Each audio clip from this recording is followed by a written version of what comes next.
हमारी जर्नी घर से बहुत दूर शुरू होती है। हम स्पेस के साइलेंट वेलवेट ब्लैकनेस में सस्पेंडेड हैं। हमारे नीचे एक इम्पॉसिबल ब्यूटी का स्फीयर साइलेंट ग्रेस के साथ घूम रहा है। घूमते हुए सफेद बादल, गहरे नीले ओशंस, भूरे और हरे कॉन्टिनेंट्स। यह हमारा प्लैनेट है, यह अर्थ है। यह पीसफुल दिखता है, कॉस्मोस में लटका हुआ एक शांत ज्वेल। फिर भी यह शांति धोखेबाज है। हमारी दुनिया एक कांस्टेंट एनरिलेटिंग असॉल्ट के अंडर है। चार्ज्ड पार्टिकल्स की एक फेरोशियस रिवर, एक सोलर विंड सन से 1 मिलियन माइल्स पर आवर की स्पीड से फ्लो करती है। यह एक कॉस्मिक स्टॉर्म है, एटमॉस्फेयर को स्ट्रिप करने और पूरी दुनिया को स्टेरलाइज करने के लिए काफी पावरफुल। फिर भी हमारा प्लैनेट अनटच्ड रहता है, एक वाइब्रेंट ओएसिस। बड़ा सवाल यह है कि क्यों? इसका जवाब इनविजिबल में है। एक अनदेखी फोर्स, एक कोलोसल शील्ड हमारे प्लैनेट को घेरे हुए है। यह एक साइलेंट गार्डियन है, एनर्जी का एक बुलबुला जो सोलर ऑनस्लॉट को डिफ्लेक्ट करता है। यह अर्थ का मैग्नेटिक फील्ड है। जियोमैग्नेटिज्म नामक यह फेनोमेनन प्लैनेट के कोर में गहरा पैदा होता है और स्पेस में हजारों किलोमीटर तक फैला रहता है, मैग्नेटोस्फीयर नामक एक प्रोटेक्टिव रीजन बनाते हुए। यह एक डायनामिक, एवर शिफ्टिंग एंटिटी है, हमारी दुनिया की एक फंडामेंटल प्रॉपर्टी जिसने इसकी डेस्टिनी को शेप किया है। इस इनविजिबल शील्ड के बिना लाइफ जैसी हम जानते हैं मौजूद नहीं होती। यह हमारे प्लैनेट की स्टोरी का अनसंग हीरो है। यह सिर्फ प्रोटेक्ट नहीं करता, यह हमारे इतिहास और रोजमर्रा की टेक्नोलॉजी में बुना हुआ है। यह साइलेंट गाइड है जिसने अनचार्टेड ओशंस में एक्सप्लोरर्स को डायरेक्ट किया है। यह वह फोर्स है जो पोलर स्काई को ऑनरोरा की लाइट से पेंट करता है। हरे, गुलाबी, वायलेट, ये हमारी टेक्नोलॉजी को इन्फ्लुएंस करता है। हमारे ऊपर ऑर्बिट करने वाले सैटेलाइट्स और हमारे शहरों के पावर ग्रिड्स। इसे समझना हमारे प्लैनेट के सबसे गहरे एसेंशियल पहलुओं में से एक है। यह हमारे प्लैनेट के हार्ट की जर्नी है, विशाल फोर्सेस और नाजुक बैलेंस की कहानी। तो आइए इस जर्नी को शुरू करें। आइए विजिबल वर्ल्ड का घूंघट खींचें और इस हिडन डायमेंशन को एक्सप्लोर करें। हम साइंटिफिक डिस्कवरी के डॉन और मॉडर्न रिसर्च के कटिंग एज तक ट्रैवल करेंगे। हम अर्थ के अंदर उसके पिघले हुए मंथन करते हुए हार्ट तक गहराई में जाएंगे। हम सन के साथ इसके शानदार इंटरैक्शन को देखेंगे और सीखेंगे कि इसने अरबों सालों तक जीवन को कैसे गाइड और प्रोटेक्ट किया है। अर्थ के मैग्नेटिक फील्ड की कहानी देखने के लिए तैयार हो जाइए। वह अनदेखी शील्ड जो हम सभी की रक्षा करती है, एक ऐसी शक्ति जो हवा जितनी वाइटल है जितनी हम सांस लेते हैं और पानी जितना हम पीते हैं। हमारा प्लैनेट इतना कमाल का शील्ड क्यों रखता है? हमारी पृथ्वी ब्रह्मांड में तैरते एक बड़े मैग्नेट की तरह क्यों बिहेव करती है? इसका जवाब इसकी सतह पर नहीं है, बल्कि हमारे पैरों के नीचे इसके मेटालिक कोर के अंदर है। हमारा प्लैनेट एक सॉलिड इनर्ट रॉक नहीं है, यह एक डायनामिक लेयर्ड सेलेस्टियल बॉडी है। Solid inner core, outer core, mantle, पतली क्रस्ट, इनर कोर, आयरन और निकल का सॉलिड दिल जो इतना गर्म है कि इसकी टेम्परेचर सूरज की सतह को टक्कर देती है। आउटर कोर, पिघली हुई धातु का एक बड़ा टर्बुलेंट ओशन। यह लिक्विड आयरन और निकल का समुद्र है, उबल रहा है और बह रहा है। यह मोशन प्लैनेट की प्रिमोर्डियल हीट और स्टेबल रोटेशन से चलता है। यह हमारे वर्ल्ड का इंजन रूम है। लिक्विड आयरन का यह बहता हुआ ओशन पृथ्वी के मैग्नेटिज्म का सोर्स है। एक कंडक्टर में मैग्नेटिक फील्ड से गुजारने पर इलेक्ट्रिक करंट जनरेट होता है। इसके उलट बहता हुआ इलेक्ट्रिक करंट अपना मैग्नेटिक फील्ड जनरेट करता है। हमारे प्लैनेट के अंदर यही प्रोसेस एक प्लैनेटरी स्केल पर होता है। आउटर कोर की लगातार घूमती हुई मोशन से बहुत बड़े इलेक्ट्रिकल करंट बनते हैं। ये करंट बदले में पूरे प्लैनेट को घेरने वाला बहुत बड़ा मैग्नेटिक फील्ड जनरेट करते हैं।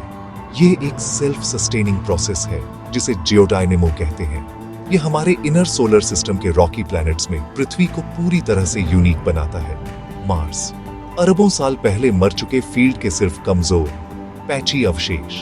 एक प्रोटेक्टिव मैग्नेटोस्फीयर के बिना सोलर विंड ने लगातार इसके एटमॉस्फियर और पानी को छीन लिया, जिससे यह आज एक ठंडा बंजर रेगिस्तान बन गया है। पृथ्वी का एक्टिव पिघला हुआ कोर क्रिटिकल डिफरेंस है। यह प्लेनेट का धड़कता हुआ दिल है जो मैग्नेटिक एनर्जी पंप करता है, जिसने इसे अपना एटमॉस्फेयर, अपने ओशन और आखिरकार अपनी लाइफ बनाए रखने में मदद की है। इसलिए अपने वर्ल्ड के नेचर को सही में समझने के लिए हमें इसे सिर्फ एक रॉक के रूप में नहीं, बल्कि एक बड़े नेचुरल इलेक्ट्रोमैग्नेट के रूप में देखना चाहिए।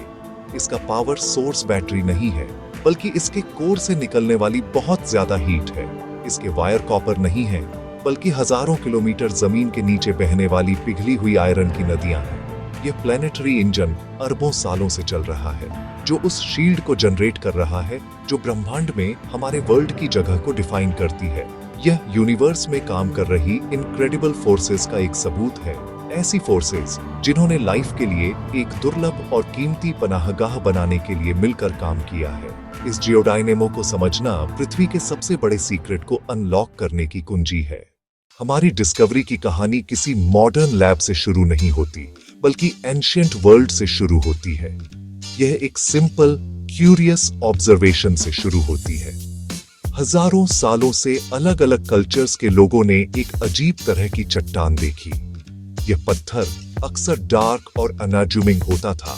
इसमें एक अजीब और मिस्टिकल पावर होती थी। यह आयरन के टुकड़ों को अपनी तरफ अट्रैक्ट और पुल कर सकता था, जैसे किसी इनविजिबल हाथ से। एंशिएंट ग्रीक्स ने मैग्नेशिया रीजन में पाए जाने वाले रॉक्स में इस फेनोमेनन को ऑब्जर्व करते हुए इसे लिथोस मैग्नेटिस कहा। मैग्नेशियन स्टोन, यहीं से हमारा वर्ड मैग्नेट आता है। उनके लिए यह वंडर और फिलोसॉफिकल डिबेट का एक सोर्स था। यह एक मैजिकल प्रॉपर्टी थी, एक छिपी हुई शक्ति की फुसफुसाहट। लॉर्डस्टोन, यह सिर्फ अट्रैक्शन नहीं था। एक और भी गहरा डिस्कवरी हुई चीन में हान डायनेस्टी के दौरान, लगभग दूसरी सेंचुरी बीसीई में। स्कॉलर्स ने देखा कि अगर इस लॉर्डस्टोन के एक टुकड़े को फ्रीली घूमने दिया जाए तो वह हमेशा एक खास दिशा में अलाइन हो जाएगा। यह बिना फेल हुए नॉर्थ और साउथ की ओर इशारा करेगा। चाइनीज ने इस प्रॉपर्टी का इस्तेमाल किया, शुरुआती डिविनेशन बोर्ड्स और आखिर में पहले रूडिमेंट्री कंपास बनाए। साउथ पॉइंटिंग स्पून, यह शुरुआत में नेविगेशन के लिए नहीं था, बल्कि स्पिरिचुअल अलाइनमेंट और फेंग शुई के लिए था। ये सुनिश्चित करने के लिए कि बिल्डिंग्स और लाइफ अर्थ की कॉस्मिक एनर्जी के साथ हार्मनी में हो। यह नॉलेज धीरे धीरे वेस्टवर्ड ट्रैवल किया। 12वीं सेंचुरी तक ये कॉन्सेप्ट यूरोप पहुंच गया था। यहां इसने एक्सप्लोरेशन में एक क्रांति ला दी। सेलर्स, जो कभी सूरज और सितारों से नेविगेट करते थे, उनके पास अब एक टूल था जो सबसे क्लाउडी डेज और डार्केस्ट नाइट्स में भी काम करता था। मैग्नेटिक कंपास एक इनक्रेडिबल टेक्नोलॉजी का पीस था। एक सिंपल मैग्नेटाइज्ड नीडल पानी के एक कटोरे में लकड़ी के एक टुकड़े पर तैरती हुई जहाजों को विशाल फीचरलेस ओशंस के पार गाइड कर सकती थी। इसने नाविकों को कोस्टलाइन की सेफ्टी से दूर जाने का करेज दिया, नए ट्रेड रूट्स खोले, ग्लोब के दूर के कोनों को जोड़ा। फिर भी जबकि उन्होंने इस फोर्स का इस्तेमाल किया, वे इसे समझते नहीं थे। उन्होंने बस फुसफुसाते पत्थर पर भरोसा किया। सदियों तक फंडामेंटल सवाल एक गहरी पहेली बना रहा। कंपास की नीडल नॉर्थ की ओर क्यों इशारा करती थी? शुरुआती थ्योरीज इमेजिनेटिव और फैंटास्टिकल थी। कुछ लोगों का मानना था कि नॉर्थ पोल पर मैग्नेटिक आयरन ओर का एक विशाल पहाड़ मौजूद था। दूसरों ने अनुमान लगाया कि पोल स्टार खुद एक सेलेस्टियल मैग्नेटिक फोर्स लगाता था। ये एक्सप्लेनेशंस एक ऐसी दुनिया से जन्मी थी जो एक इनविजिबल पावर को समझने की कोशिश कर रही थी। ये एक लंबी साइंटिफिक जर्नी के पहले स्टेप्स थे। वे एक ग्लोबल फेनोमेनन को एक्सप्लेन करने के प्रयास थे। यह पहचान कि एक नाविक के हाथ में छोटी नीडल को गाइड करने वाली शक्ति कुछ विशाल से जुड़ी थी, कुछ खुद प्लैनेट से संबंधित थी। एक क्रांतिकारी नए आइडिया के लिए स्टेज तैयार था। मिथ से साइंस तक का ट्रांजिशन 17th सेंचुरी की शुरुआत में हुआ एक इंग्लिश फिजिशियन विलियम गिलबर्ट के साथ। वो क्वीन एलिजाबेथ आई के पर्सनल डॉक्टर थे, लेकिन उनका असली पैशन मैग्नेटिज्म को स्टडी करना था। गिलबर्ट नए साइंटिफिक एज के आदमी थे। वो पुरानी अटकलों या सेलर्स के किस्से कहानियों से सेटिस्फाइड नहीं थे। उन्हें डायरेक्ट ऑब्जर्वेशन और एक्सपेरिमेंटेशन में बिलीव था। लगभग 2 दशकों तक उन्होंने मैग्नेट्स की प्रॉपर्टीज को बहुत ध्यान से इन्वेस्टिगेट किया। उन्होंने अपने स्टडी रूम में अनगिनत घंटे बिताए। लोडस्टोन, आयरन नीडल्स, अलग अलग मटेरियल के स्फेयर। उन्होंने बहुत केयरफुली डॉक्यूमेंट किया कि कैसे मैग्नेट अट्रैक्ट और रिपेल करते हैं। पोल्स का कॉन्सेप्ट और कैसे मैग्नेटिज्म को दूसरे आयरन ऑब्जेक्ट्स में इंड्यूस किया जा सकता है। गिलबर्ट का मास्टर स्ट्रोक एक शानदार और बहुत सिंपल एक्सपेरिमेंट था। मैग्नेटिक अर्थ के आइडिया को टेस्ट करने के लिए उन्होंने लोडस्टोन का एक बड़ा स्फेरिकल पीस बनाया। उन्होंने इसे टेरेला कहा, जिसका मतलब है छोटी अर्थ।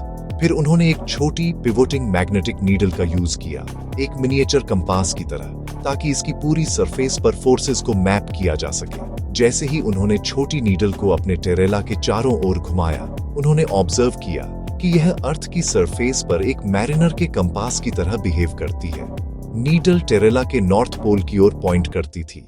ये इक्वेटर पर फ्लैट रहती थी। इसके डिप का एंगल लैटिट्यूड के साथ चेंज होता था, जैसे कि सेलर्स ने रिपोर्ट किया था। कंक्लूजन इनस्केपेबल और गहरा था। ईयर 1600 में गिलबर्ट ने अपना मॉन्यूमेंटल वर्क डी मैग्नेट प्रकाशित किया। इस बुक में उन्होंने बोल्डली डिक्लेयर किया कि अर्थ खुद एक जाइंट मैग्नेट है। उन्होंने एक मैग्नेटिक माउंटेन या स्टार्स के इन्फ्लुएंस के पुराने आइडियाज को डिसमिस कर दिया। कंपास नीडल को गाइड करने वाली फोर्स, उन्होंने तर्क किया, किसी एक्सटर्नल ऑब्जेक्ट से नहीं आती थी, बल्कि प्लेनेट के बहुत अंदर से आती थी। अर्थ का कोर, उन्होंने प्रपोज किया, इसका सोर्स था। इस सिंगल रिवोल्यूशनरी आइडिया ने मैग्नेटिज्म की स्टडी को क्यूरियोसिटीज के कलेक्शन से एक ट्रू साइंस जियोमैग्नेटिज्म में बदल दिया। गिलबर्ट के काम ने आगे आने वाली हर चीज के लिए एसेंशियल फाउंडेशन रखा। उन्होंने अर्थ को फोर्स के सोर्स के रूप में करेक्टली आइडेंटिफाई किया, मैग्नेटिक पोल्स के कॉन्सेप्ट को एस्टेब्लिश किया और अपनी थ्योरी को डेमोन्स्ट्रेट करने के लिए एक फिजिकल मॉडल का यूज किया, जबकि वो एग्जैक्ट कॉज के बारे में गलत थे। उन्हें बिलीव था कि अर्थ एक सॉलिड परमानेंट मैग्नेट थी। उनकी सेंट्रल इंसाइट करेक्ट थी। वे पहले व्यक्ति थे जिन्होंने हमारे प्लैनेट को एक डायनामिक फिजिकल ऑब्जेक्ट के रूप में कॉन्सेप्चुअलाइज किया। डी मैग्नेट साइंटिफिक इंक्वायरी का एक लैंडमार्क था, जो उस पल को मार्क करता था जब ह्यूमैनिटी ने नेचर के सबसे पुराने मिस्ट्रीज के आंसर के लिए अपने पैरों के नीचे देखना शुरू किया। हमारे मैग्नेटिक वर्ल्ड को समझने की जर्नी सचमुच शुरू हो गई थी। विलियम गिलबर्ट की ब्रेक थ्रू के बाद अगला बड़ा चैलेंज इस इनविजिबल ग्लोबल फील्ड को मैप करना था। अगर अर्थ एक मैग्नेट थी तो उसका फील्ड का एक स्ट्रक्चर होना चाहिए था। इसे जगह जगह पर स्ट्रेंथ में वेरी करना चाहिए था, डायरेक्शन में वेरी करना चाहिए था। इस एम्बिशियस टास्क को करने वाले पहले व्यक्ति थे famous astronomer Edmund Halley. Late 17th century में हैली ने पायोनियरिंग सी वॉयेजेस की एक सीरीज शुरू की। उन्होंने अटलांटिक ओशन में जर्नी की, अपने समय के बेस्ट इंस्ट्रूमेंट्स के साथ, कंपास के ट्रू नॉर्थ से डिविएशन को मेटिकुलसली मेजर करते हुए। यह वेरिएशन, जिसे उन्होंने डिक्लिनेशन कहा, ने दिखाया कि मैग्नेटिक फील्ड प्लैनेट के रोटेशनल एक्सिस के साथ परफेक्टली अलाइंड नहीं था। हैली ने अपना डेटा कंपाइल किया और 1701 में इक्वल मैग्नेटिक डिक्लिनेशन की लाइंस दिखाने वाला पहला चार्ट पब्लिश किया। ये लाइंस, जिन्हें आइसोगोनिक लाइंस के नाम से जाना जाता है, वे ग्लोबल स्केल पर अर्थ के मैग्नेटिक फील्ड का पहला विजुअल रिप्रेजेंटेशन थी। इस चार्ट ने मैरिनर्स को अपनी कंपास रीडिंग्स को बहुत अधिक एक्यूरेसी के साथ करेक्ट करने की अनुमति दी, जिससे नेविगेशन की सेफ्टी और एफिशिएंसी में ड्रामेटिकली सुधार हुआ। लेकिन हैली के काम ने एक डीपर कॉम्प्लेक्सिटी भी रिवील की। उन्होंने पाया कि फील्ड स्टैटिक नहीं था, यह समय के साथ बदल रहा था। जो पैटर्न्स उन्होंने मैप किए थे, वे धीरे धीरे वेस्टवर्ड ड्रिफ्ट कर रहे थे। अगली मॉन्यूमेंटल लीप फॉरवर्ड एक सदी से भी अधिक समय बाद आई, जर्मन मैथमेटिशियन कार्ल फ्रीडरिच गाउस के साथ। गॉस ने 1830s में इस प्रॉब्लम पर काम शुरू किया। उन्होंने मैग्नेटिक ऑब्जर्वेटरीज का एक वर्ल्ड वाइड नेटवर्क ऑर्गेनाइज किया।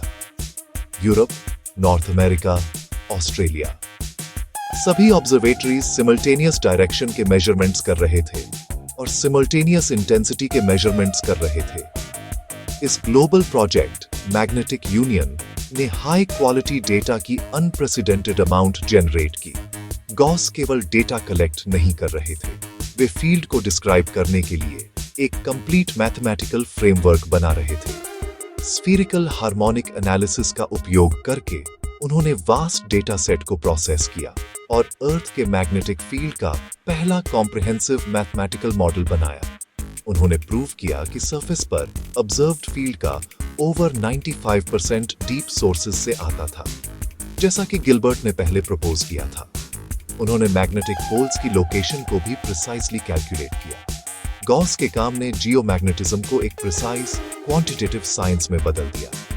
उन्होंने फील्ड की स्ट्रक्चर एनालाइज करने और इंटरनल ऑरिजिन्स को एक्सटर्नल इन्फ्लुएंसेस से अलग करने के टूल्स प्रोवाइड किए। इससे modern quest to understand the geodynamo की नींव पड़ी। अर्थ की मैग्नेटिक शील्ड का असली सोर्स ढूंढने के लिए हमें एक इम्पॉसिबल जर्नी पर निकलना होगा। हमें नीचे की ओर जाना होगा, सरफेस की जानी पहचानी दुनिया को बहुत पीछे छोड़ते हुए। हम प्लैनेट की पतली बाहरी परत क्रस्ट को छेद कर शुरुआत करते हैं। यह चट्टानी शेल जिस पर हमारे कॉन्टिनेंट्स ओशंस टिके हैं अनबिलीवेबली नाजुक है, एक एप्पल की स्किन से भी ज्यादा पतली। इसके नीचे मैंटल है, सॉलिड हॉट रॉक की एक विशाल लेयर जो हमारे प्लैनेट के वॉल्यूम का ज्यादातर हिस्सा बनाती है। लगभग 3000 किलोमीटर तक हम इस इमेंस स्लोली चर्निंग रीजन से नीचे उतरते हैं। प्रेशर लगातार बढ़ता जाता है और टेम्परेचर हजारों डिग्री तक पहुंच जाता है, लेकिन यह हमारी मंजिल नहीं है। हम जिस सीक्रेट की तलाश में हैं वह और भी गहरा है। फाइनली हम एक ऐसी बाउंड्री पर पहुंचते हैं जो सरफेस पर किसी भी चीज से ज्यादा ड्रामेटिक है। यह रॉकी मैंटल और प्लैनेट के मेटालिक हार्ट द कोर के बीच की फ्रंटियर है। यहाँ मटेरियल कॉम्पोजिशन पूरी तरह से बदल जाती है। हमने रॉक की दुनिया छोड़ दी है और मेटल के रेल्म में एंटर कर चुके हैं। कोर खुद 2 डिस्टिंक्ट पार्ट्स में बंटा हुआ है। हमारे प्लैनेट के बिल्कुल सेंटर में सरफेस के प्रेशर से 3 मिलियन गुना ज्यादा प्रेशर के अधीन इनर कोर है। यह लगभग प्योर आयरन और निकल का एक सॉलिड स्फीयर है। सन की सरफेस से ज्यादा गर्म होने के बावजूद इमेंस प्रेशर इसे पिघलने से रोकता है। यह मेटल की एक सॉलिड क्रिस्टलाइन बॉल है। हमारी दुनिया के हार्ट में, एक प्लैनेट के अंदर एक प्लैनेट। इस सॉलिड इनर कोर के चारों ओर जियोमैग्नेटिज्म का असली इंजन है, द आउटर कोर। यह लेयर लिक्विड मेटल का एक कोलोसल टर्बुलेंट ओशन है जो लगभग प्लैनेट मार्स जितना विशाल है। यहीं मोल्टन आयरन और निकल के इस सीरिंग चर्निंग सी में मैग्नेटिक फील्ड का जन्म होता है। टेम्परेचर्स एक्सट्रीम है, 4000 से 6000 डिग्री सेल्सियस तक। प्रेशर अभी भी इमेंस है, लेकिन यह मेटल को सॉलिड स्टेट में लाने के लिए काफी नहीं है और इसलिए यह फ्लो करता है। यह लिक्विड आउटर कोर एक शांत झील नहीं है, यह एक डायनामिक वायलेंट एनवायरनमेंट है, कांस्टेंट विगरस मोशन में एक मेटेलिक ओशन। यह मूवमेंट हर चीज की है। इस लेयर्ड स्ट्रक्चर को समझना फंडामेंटल है। अर्थ एक यूनिफॉर्म स्टैटिक स्फीयर नहीं है, यह नेस्टेड शेल्स का एक कॉम्प्लेक्स सिस्टम है। हर एक की यूनिक प्रॉपर्टीज और बिहेवियर्स हैं। Solid inner core, liquid outer core, viscous mantle, rigid crust, सभी इंटरैक्ट करते हैं, जियोलॉजिकल टाइम में एक दूसरे को इन्फ्लुएंस करते हैं। इनर कोर से आउटर कोर में फ्लो होने वाली हीट प्लैनेट के रोटेशन के साथ मिलकर इस लिक्विड मेटल ओशन में मोशन को ड्राइव करती है। यह एक प्लैनेटरी स्केल हीट इंजन है। The recipe for a planetary magnet. हम अपनी दुनिया के दिल तक पहुंच गए हैं। हमने लिक्विड आयरन का एक तूफानी ओशन खोजा है, लेकिन यह मेटेलिक सी मैग्नेटिक फील्ड कैसे पैदा करता है? जियोडायनामो के नाम से जानी जाने वाली यह प्रक्रिया एक कंटिन्यूअस साइकिल है जिसके लिए खास इंग्रेडिएंट्स के एक सेट की जरूरत होती है। इसे एक प्लैनेटरी रेसिपी के रूप में सोचें। पहला इंग्रेडिएंट, एक वास्ट वॉल्यूम फ्लूइड जो इलेक्ट्रिसिटी कंडक्ट कर सकता है।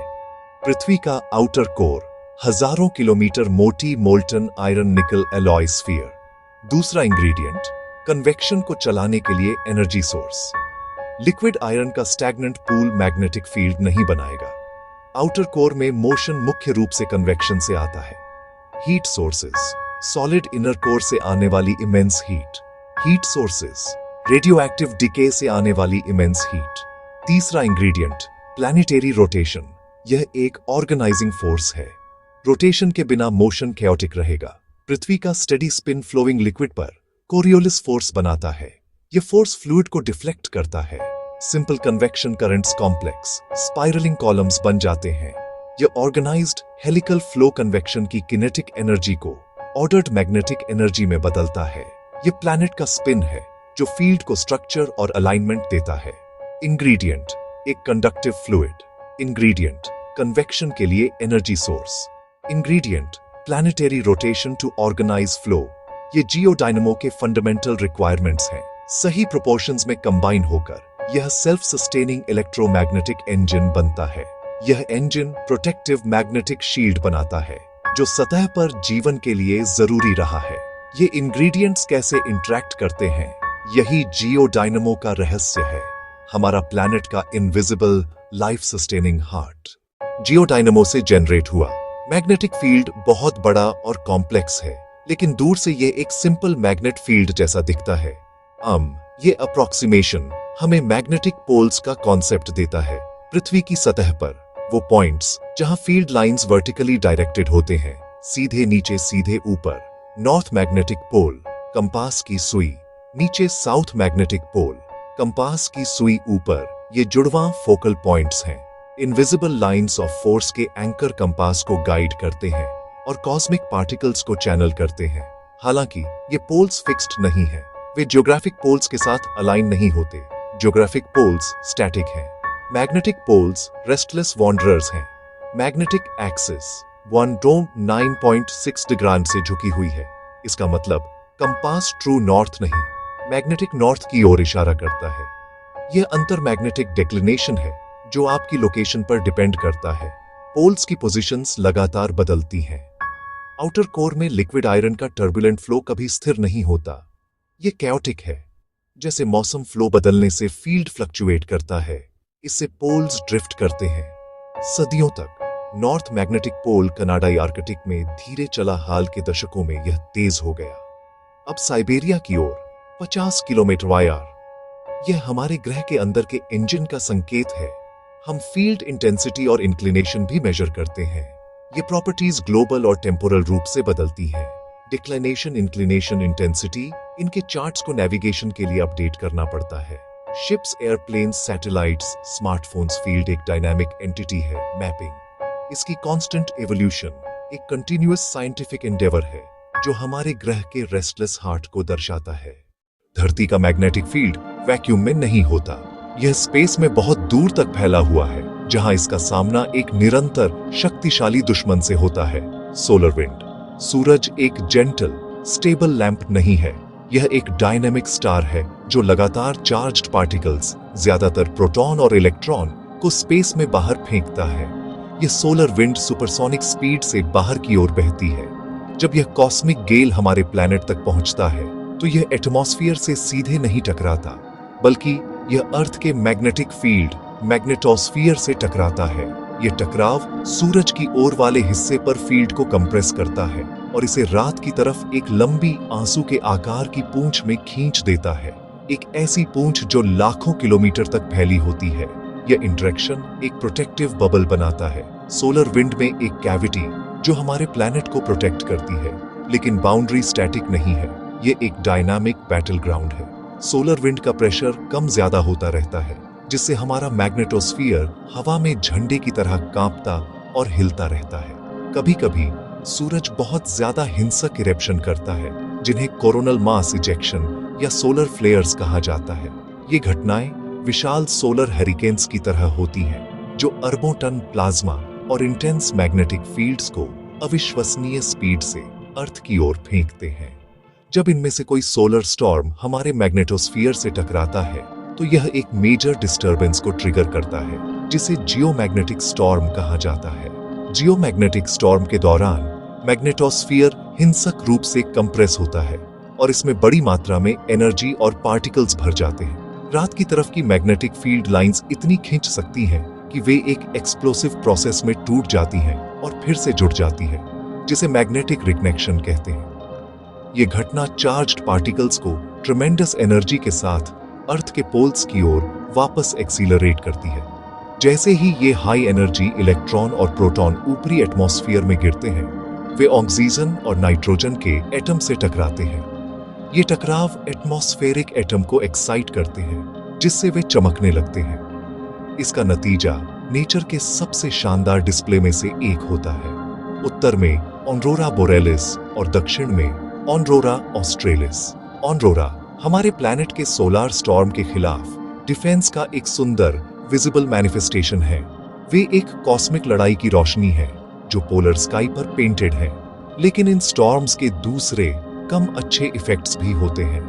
फ्लक्चुएटिंग मैग्नेटिक फील्ड्स जमीन पर लंबी कंडक्टर्स में शक्तिशाली इलेक्ट्रिकल करंट्स पैदा कर सकते हैं, जैसे पावर लाइंस और पाइपलाइंस में, जिससे ग्रिड ओवरलोड हो सकते हैं और बड़े पैमाने पर ब्लैकआउट हो सकते हैं। ऑन ऑर्बिट में सैटेलाइट्स इंटेंस रेडिएशन से डैमेज हो सकते हैं और रेडियो कम्युनिकेशंस बाधित हो सकते हैं। यह स्पेस वेदर हमारे मॉडर्न टेक्नोलॉजी डिपेंडेंट सिविलाइजेशन के लिए एक निरंतर और गंभीर चिंता का विषय है, जो सूरज और अर्थ के बीच इनविजिबल फोर्सेस के साथ हमारे गहरे कनेक्शन को उजागर करता है। सेक्शन 1 जीवन का रक्षक। हमारी यात्रा अब खत्म होने वाली है। हमने अपने प्लैनेट के दिल से लेकर स्पेस के किनारे तक ट्रैवल किया है। हमने एक साइंस के जन्म को देखा है, पुराने फुसफुसाते पत्थरों से लेकर एक ग्लोबल फील्ड के कॉम्प्लेक्स मैथमेटिक्स तक। इस जर्नी ने यह रिवील किया है कि अर्थ का मैग्नेटिक फील्ड एक साइंटिफिक क्यूरियोसिटी से कहीं ज्यादा है। यह हमारी दुनिया का एक फंडामेंटल और बहुत जरूरी फीचर है। ये वह साइलेंट गार्डियन है जिसने लाइफ को पनपने, इवॉल्व होने और फलने फूलने दिया है। हमें एक फेल्ड डायनेमो के परिणामों को देखने के लिए बस अपने पड़ोसी मार्स को देखने की जरूरत है। कभी एक गर्म, ज्यादा गीली दुनिया, मार्स ने अपना ग्लोबल मैग्नेटिक फील्ड खो दिया और सूरज के रेडिएशन ने उसकी सतह को खंगाल दिया, जिससे वह आज हमें दिखने वाला ठंडा बंजर रेगिस्तान बन गया। अर्थ इस भाग्य से बच गया। हमारा एक्टिव पिघला हुआ कोर, हमारा धड़कता हुआ मेटालिक हार्ट लगातार मैग्नेटोस्फीयर जनरेट करता रहा है। यह अनदेखी बैरियर है जो एक जीवित दुनिया को एक मृत दुनिया से अलग करती है। वह फोर्स जो हमारी सांस लेने वाली हवा और हमें बनाए रखने वाले पानी को प्रिजर्व करती है। फील्ड की इंपॉर्टेंस हमारी अपनी सभ्यता तक फैली हुई है, जो हमारी टेक्नोलॉजी और एक्सप्लोरेशन के ताने बाने में बुनी हुई है। सदियों तक यह वह कंपास था जिसने मानवता को अज्ञात समुद्रों के पार गाइड किया, कल्चर्स को जोड़ा और उस ग्लोबलाइज्ड वर्ल्ड का निर्माण किया। आज इसका इन्फ्लुएंस और भी गहरा है। सैटेलाइट्स का हमारा global network, communication, weather forecasting और जीपीएस को लगातार मैग्नेटोस्फीयर की डायनामिक्स से जूझना पड़ता है। कई जीवित ऑर्गेनिज्म, बैक्टीरिया, समुद्री कछुए, पक्षी एक मैग्नेटिक सेंस रखते हैं। वे इस प्लैनेटरी फील्ड से जुड़े हुए हैं। इसे अपनी जर्नी को गाइड करने के लिए एक इनविजिबल मैप के रूप में उपयोग करते हैं। यह सजेस्ट करता है कि लाइफ केवल शील्ड के प्रोटेक्शन के तहत इवॉल्व नहीं हुई, बल्कि इसके साथ इवॉल्व हुई। यह एक गहरा कनेक्शन है, प्लैनेट के पिघले हुए कोर और उसकी सतह पर लाइफ के जटिल डांस के बीच एक लिंक।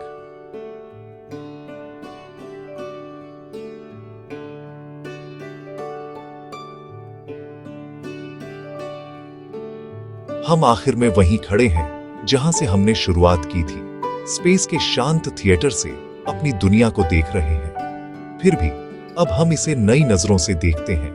हम सिर्फ इसके बादलों की ब्यूटी ही नहीं देखते, हम सिर्फ महासागरों की ब्यूटी ही नहीं देखते, बल्कि इसे घेरे हुए इनविजिबल स्ट्रेंथ भी देखते हैं।